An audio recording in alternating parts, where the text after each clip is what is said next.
Hello and welcome to Morning Trade here on Moneycontrol. I'm Stacey Pereira and I'm here to help you navigate through the trading day, bring you some actionable trading strategies as well as sectoral trends that you need to keep in mind while the course of this trade. But more importantly, we have your queries answered during the course of the show with our guests here. So keep sending us your comments on our live feed and we'll have them addressed by our guest on the show. But before bringing them on board, let's see what we're getting from the global handover and what that's looking like this morning. Well, let's start with Wall Street first, where it did close lower. The Nasdaq corrects over a percentage point as it falls for the fourth straight session, even as minutes of the December Fed meeting indicate that rate cut in 2024, but that fails to provide a timeline for the same. And crude prices surge over 3%. Brent now trades around $78 a barrel as tensions continue to rise in West Asia. Gold slips after US Fed's minutes, signaling uncertainty over that cut timeline.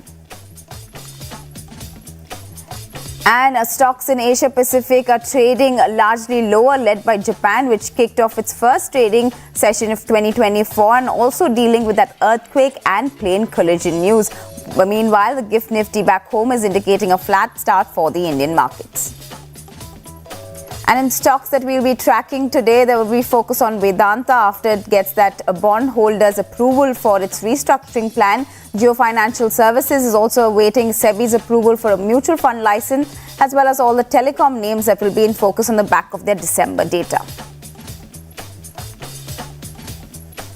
Well, let's get started then. We have what we would say the week of kind of consolidation that has been taking place in the markets, as well as no fresh good triggers coming in from global markets either. So the handover being pretty weak, and what we're seeing is some bit of correction what was anticipated in that big rally that we saw all through December. So this is pretty much on expected lines. But what could be that likely trigger, and how could that have a bearing, and where is the trade for today really looking like? One important news coming in from across the globe, if you have to look at, is the Fed December minutes. Now, obviously it was known and we saw it right then during that FOMC meet itself, where the outcome was that there could be about 3/4 percentage point cuts all through 2024, and that was what really gave the market some bit of hope. But now the minutes really indicating that there is no timeline as such. So there is more uncertainty on Wall Street as well, is what we saw yesterday. The Dow Jones tumbling over 300 points, Nasdaq sliding for the fourth straight session. But that sentiment, will it be mirrored back home here? We're not getting any of those fresh cues. So let's go across and firstly get the fundamental picture of whether we can be taking off from here. I have Ashutosh Sharma, the head of research at Forrester India, joining me. I also have for the technical, to give us a technical aspect, I have Jay Patel as well, who's joining in. So first, let me go across to Ashutosh and get the sense of what we're getting from the handover. We are seeing Wall Street not really reacting much to those FOMC minutes that were put out. But how much of that can change the situation? We are already factoring in those rate cuts, but how much of that could change, and on which sectors specifically would it really have the most impact on? Yeah, hi, good morning, Tracy, and good morning to all of your viewers. So FOMC rate cut is very highly anticipated, and we were expecting some of it to show up in January. But I believe when the Fed meets towards the end of the month, my personal take is they're still probably going to continue with the wait and see approach. I don't see it coming at least in January, but I'm not a qualified economist by any stretch of imagination. So please take my take with a pinch of salt, your viewers. However, I do agree with the agreed view across the board that we will have rate cuts coming in. Part of the reason why I believe the rate cuts will not come in at least January, may show up in March, is because not much has changed. The inflation, as Fed mentioned in their minutes, has still stayed above their comfortable level, and overall economic growth still has to kick in before Fed becomes comfortable with the rate cuts. However, as it comes towards the second part of the first half of the calendar year 2024, this will be welcomed by the industry, specifically the one that we are deeply interested in IT services and all the exports that goes to North America, because there's a significant demand that's contingent upon Fed making the right moves for them, and hopefully we'll see that coming in towards the second half of first H1. Right, interesting. We'll come back to how the IT sector will perhaps, react to it, and also the earnings which is coming up, next week itself. So we'll get back to that. Do wait on. Let me go to Jay now and ask him how he's looking at the technical charts and whether those are telling us any kind of different story or what would be the next big trigger, because that's what pretty much we are looking forward to, but not finding any, big push coming there for either of the sectors. We did see pharma show some bit of outperformance in the past few sessions at least, but what could really be that big push, and what are the support and resistance levels that you're looking at, Jay? So good morning, Stacey. Particularly if we look at Nifty chart in today's trade, particularly today we have expiry, and Nifty shows currently it is in oversold zone as per the PCR data. Also, if we look at open interest data, 21,500 has a maximum put writing. More than 1 crore position has been standing there for put writers. And if we look at technically 9-day exponential moving average has been broken below 21,550 zones. Also, we can see a further dip towards 21,450 in today's trade, but that would be a buying opportunity for traders, particularly because the option data indicates good closing today. 21,500 to 600 range is something I'm looking as a closing perspective. On the higher side of 21,500, I believe 21,600, 700 and even 22,000 has a maximum call writers position. More than 1.4 crore data has been recorded there. So I believe we can see a relief rally like a Bank Nifty we saw yesterday's trade. So gap down opening would be imminent, and we can see a buying coming in for Nifty. If we look at pharma chart, pharma stocks are really buzzing well in past few weeks, particularly if we see Oro Pharma, Granules India, Lupin particularly, because Lupin has been showing a tremendous up move since last few days also. After crossing 1300 levels, we can see a good rally coming in for Lupin in coming days. So pharma stocks are really on a move. Also, if we look at real estate space, they have also giving a good resistance and good support zone, particularly like Sopa, Godrej Properties. They have been moving and they have been laggards, particularly if we compare to DLF and all this large cap companies. So Sopa and Godrej are really good buying opportunities for real estate space. Right. In fact, good picks there. We'll come back and get your strategies a little more in detail as well. But let me go back to Ashutosh and get his sense of, he did touch upon how inflation is going to be an important factor. The Fed is also mentioning that in its minutes. But how much of that is a worry even back home? Because that could really change the scenario for us. We are seeing crude be quite kind to an importing country like us, we would say, at least in the past month or so. But will that really, change things for us here in India? Does RBI then have more room to tinker with if inflation also behaves for us? So, Tracy, your question is around some of the moves that RBI and the Indian economy is likely to make. And let me reiterate, I'm not a qualified economist to comment on that. But however, some of the things that we are seeing across the globe, especially since you mentioned IT services sector, we will see at least a continued pain for foreseeable future, at least for this coming quarter, this ongoing quarter rather, and the coming one as well. However, things will start to look up. There are certain things which went to hurt the IT sector, especially in last quarter. There were a lot of furloughs, a lot of delayed decision making that has impacted them, and also there are certain factors in Europe which had not helped around the exchange rate changes. However, as we go forward, some of these factors will start to turn around. We expect to see a lot of spending to come back.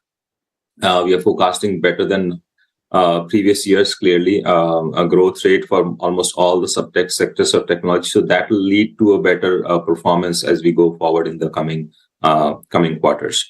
But as far as RBI and its monetary policy is concerned, I would defer that question to someone who can probably answer it more authoritatively than I can. Right. No, the important part is of how that could really change in the broader perspective, and that having an impact on the markets as well. But let's look at the fact that we are seeing a lot of inflows coming into India. Where at this point would you really see that big money coming in, and into which sectors would somebody look at? We're talking about how India has been this outperformer so far compared to other global peers. So where, if this FII money is coming in, or where would they be parking it at this point? So if you look at India as a sector, there are multiple, I would say, areas of opportunity that India provides, and financial services sector has been certainly has taken off significantly. But there are other sectors too, such as manufacturing, which are kind of growing fairly significantly, are expected to grow thanks to all the interventions that the government has made through policy, as well as some of the investments that they have made in infrastructure. So that's likely to continue to receive a lot of investments from FIIs and whichever, even FDI. So a lot of investment that will flow into those sectors. However, when you talk of besides these two, almost everything is certainly going to grow, whether it's retail, whether it's healthcare, whether it's telecom also. But the financial services and manufacturing are likely to see more growth than others, clearly, in the next 12 months as far as India is concerned.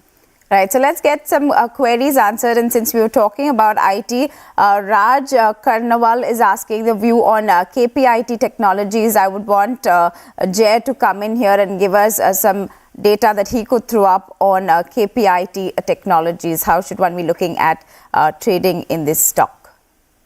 So KPIT Tech, I believe it's is in accumulation phase, and currently it is respecting its super trend line, particularly 34-day exponential moving average has been supported consistently. So I believe there could be a good amount of upside coming in this stock. 1462 currently it is closing price, and we believe the stock can cross above 1560 zones in coming days. I believe in 1 week, particularly because the stock is in a good accumulation phase, and we can see a strong upside coming in soon. Also, RSI data and MACD data is supportive for this stock. I believe we can again see a good bounce back from the super trend line. 50-day moving average has been respected, so everything goes well and checks out for the further upside. So 1560 would be something we can look for in the short term.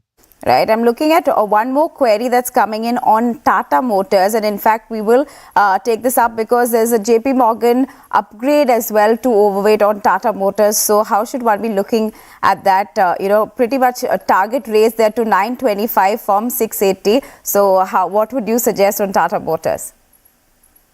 So Tata Motors has seen a good revival, particularly when it crossed above 700 zones, and since then it hasn't came back to around 700 zones. So particularly if we look at Tata Motors from traders perspective, we can see if there is any dip coming in, we can surely buy that dip, or we can start buying at these zones. So particularly we cannot invest 100% of the capital, but we can start accumulating by investing 30% at these current levels.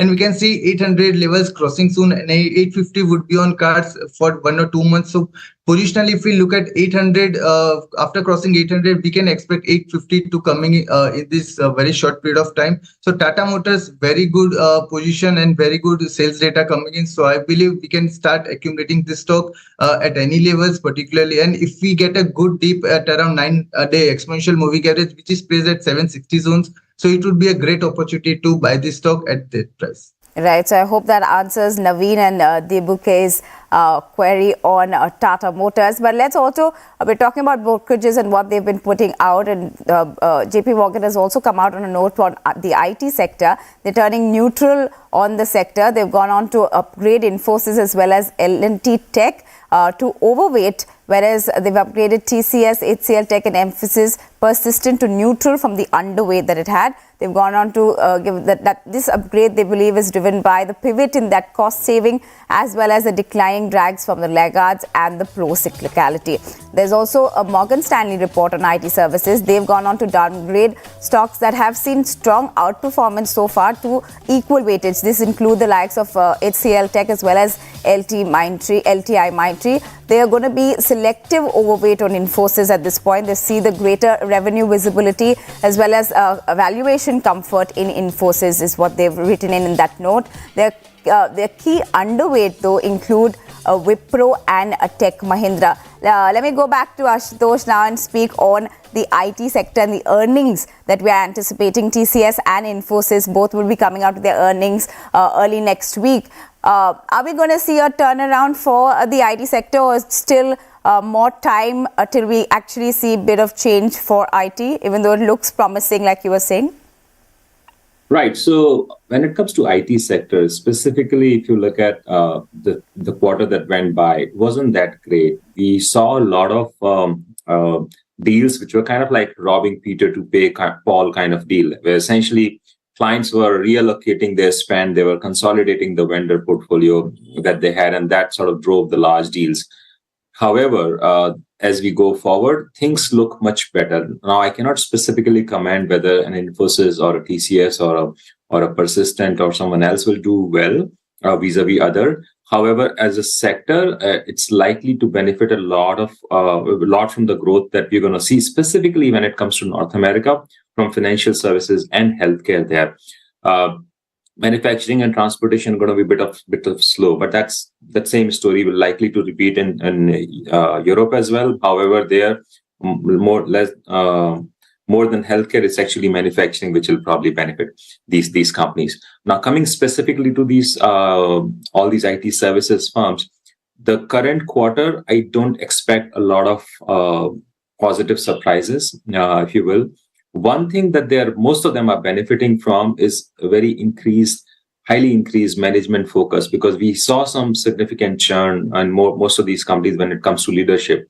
And that is behind us now. And it's a positive thing, because most of those leaders are settled and now fully committed to make sure that they are rather focused on the growth. So you saw, for example, it panning out for Coforge after the leadership change that the company took off. Likewise, I expect Infosys, Cognizant, which again, not many people are interested in India, but TCS and others as well. So the sector overall is on the right footing. There's a lot of growth that we're going to see, and the profitability aspect is also getting addressed, because we are seeing, specifically with some of the automation that's coming in the development process, there's a significant reduction in effort these companies will be able to achieve, at least in next 12 months or so, before clients start asking or demanding for their share of that savings. So in the foreseeable future, in next, I would say 3 to 4 quarters, we'll see a significant uptick in revenue as we go forward. The same time, a good saving in growth. So overall, it looks pretty good. However, Q3 2024, I expect no positive surprise. Right. So this coming quarter, we might not see much change for these IT majors.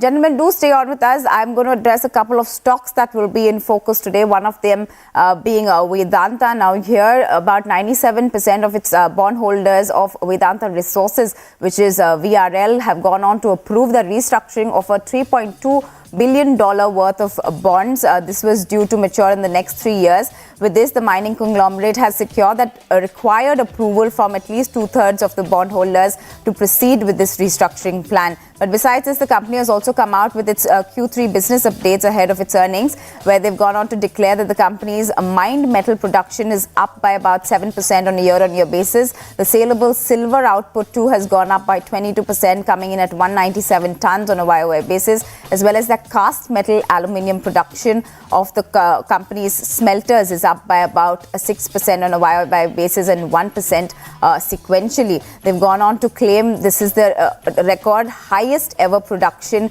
of their mined metals and silver during this 9-month period. So we're going to see some bit of action coming in there for Vedanta. But besides that, there will be many more stocks which will be in focus. Another one being Adani Ports and the Special Economic Zone. This because the company's board has gone on to approve the raising of funds of up to 5,000 crore rupees through the non-convertible debentures, or NCDs as we know it, in one or more tranches. Further, there's been a restructuring of the board there, and they've gone ahead and given approval for the redesignation of Gautam Adani as the chairman and managing director, whereas they've also given Karan Adani Adani as whole-time director and CEO of the company and managing director with effect from 4th of January. The board has also approved the appointment of Ashwini Gupta as the CEO of the company. So we are going to see, in fact, Adani has been in the news of late for being in the top gainers list. Yesterday also quite a positive outcome coming from the Supreme Court as well in that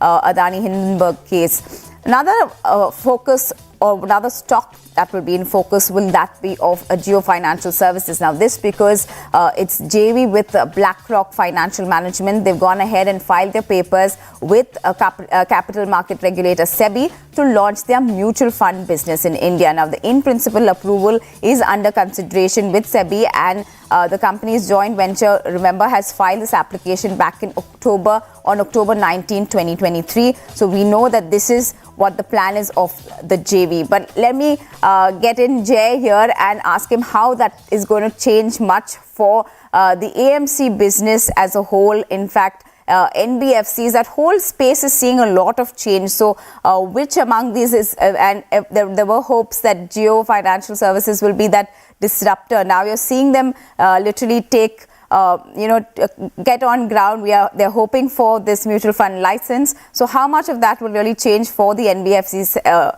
as wholes, and which would be your picks in them?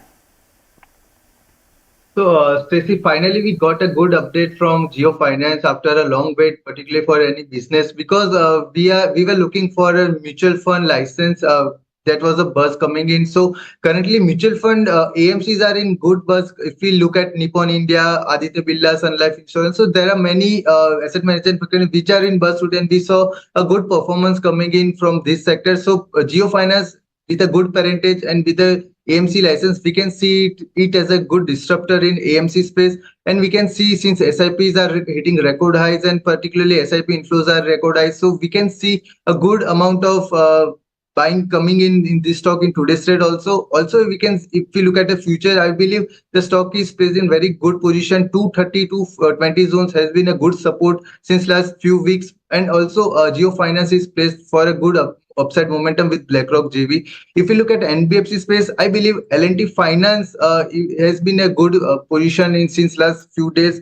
If we look at its chart, just a second. So if we look at L&T Finance chart on a daily chart, we can see high high, high low pattern forming in. The stock hasn't crossed below its 9-day exponential moving average, with RSI and volume has been below above average. So L&T Finance would be something from NBFC space I would be bullish on in coming days. The targets we are eyeing is around 190 zones for this stock. So L&T Finance would be the first recommendation. Also, second would be Poonawalla Fincorp. The stock has been performing well. Parentage is good, Serum Institute of India. So particularly Poonawalla would be something we can look as a long-term perspective, 2 to 3 years perspective. We can see a strong buying coming in Poonawalla Fincorp.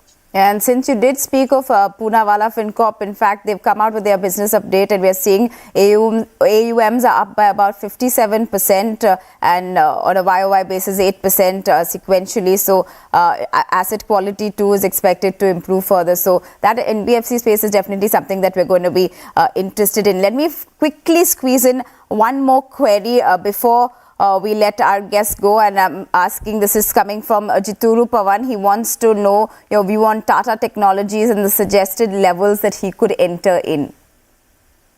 So if we look at Tata Technologies, currently the stock is in good support area around 1050 to 1100 would be something we can start buying this stock because many people has offloaded their share around 1300 point. So if we look at buying perspective for a long term base, because for 1 year we cannot expect any good rally coming in this stock. So 1050 to 1100 would be something I would start accumulating this stock. And in any dip we can definitely add to this position. Tata Technologies would be a good stock for a long-term perspective, not for a year. But if we look at for 2 to 3 years, we can expect a good amount of return coming in this stock. Right. Let me quickly also ask Ashutosh, because we are already in this run-up to the elections. We have the budget in barely less than a month to go. Of course, this is just a vote on account. The finance minister has already gone on to say that. But could we expect any kind of surprises, and could that change being a populist budget because we are getting into elections?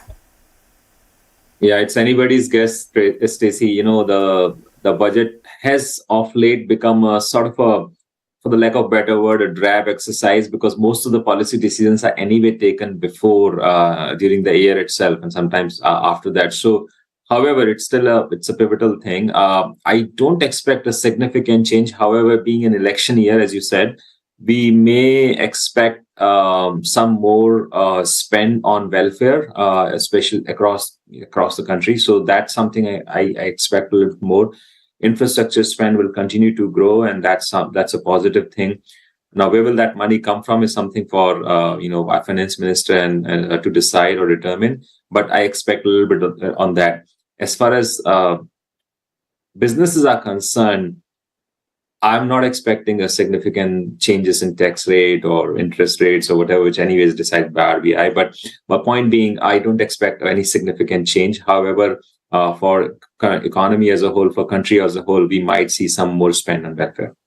Right. Well, seems like that's all the time we have, but I'd like to thank both our guests, Jay Patel as well as Ashutosh Arpadare, for giving us their perspective and joining us early morning to give our viewers a little bit more detail into how they need to be getting through the trading day. Thank you so much, gentlemen. But seems like we're completely out of time, but don't go anywhere. Coming up next is Opening Bell.